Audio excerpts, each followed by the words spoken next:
நான் இன்றைக்கி உங்களுக்கு வீட்டிலே நல்ல சுத்தமான ரோஸ் வாட்டர் எப்படி செய்யலாம் அப்படிங்கிறத பார்க்கலாம்னா அதுக்காக இன்றைக்கி ஒரு 15லேருந்து ஒரு 20 பன்னீர் ரோஸ் எடுத்துருக்கேன். நல்லா வாஷ் பண்ணிட்டு கடாயில் இதை மாதிரி சேர்த்துக்கோங்க.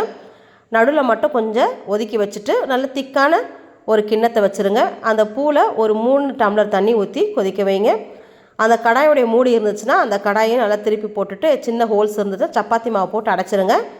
அடுத்தது ஐஸ் கட்டி இருந்துச்சுன்னா அதையும் போட்டு ஒரு 10லேருந்து ஒரு 15 நிமிஷம் நம்ம கொதிக்க வைக்கலாம். கொதிக்க வைக்கும்போது அந்த தண்ணி ஆவியாக வந்து மறுபடியும் பாருங்கள் அந்த சின்ன கிண்ணத்தில் அந்த எல்லா தண்ணியும் போய் சேர்ந்துருக்கும். அதுதாங்க நமக்கு பன்னீர். அது ஆறுனதுக்கப்புறம் மோந்து பாருங்கள், நல்ல ஒரு ஸ்மெல் கிடைக்கும். ஆறுனதுக்கப்புறம் நம்ம அதை ஒரு வாட்டர் பாட்டிலில் ஊற்றி வச்சிடலாம். ஏதாச்சும் ஃபேஸ் பேக்கில் நீங்கள் ரோஸ் வாட்டரை கலக்கணும், இந்த ரோஸ் வாட்டரை கலந்து நீங்கள் முகத்துக்கு அப்ளை பண்ணலாம். நல்லா சுத்தமான ஒரு ரோஸ் வாட்டர் ரெடி. அடுத்தது இந்த பூ கொதிக்க வச்சோன்னே அந்த தண்ணியும் நம்ம வடிகட்டி முகத்துக்கு நம்ம அப்ளை பண்ணோம்னா முகம் நல்லா ஃப்ரெஷ்ஷாக நல்லா பிரைட்டாக இருக்குங்க. இதில் முகம் கழுவி பாருங்கள், அவ்வளோ நல்லாயிருக்கும். இதே மாதிரி செஞ்சு பாருங்கள். உங்களுக்கு பிடிச்சிருக்கும் நினைக்கிறேன். பிடிச்சிருந்தால் லைக் பண்ணுங்கள், ஷேர் பண்ணுங்கள், கமெண்ட் பண்ணுங்கள், மறக்காமல் சப்ஸ்கிரைப் பண்ணுங்கள். தேங்க்யூ.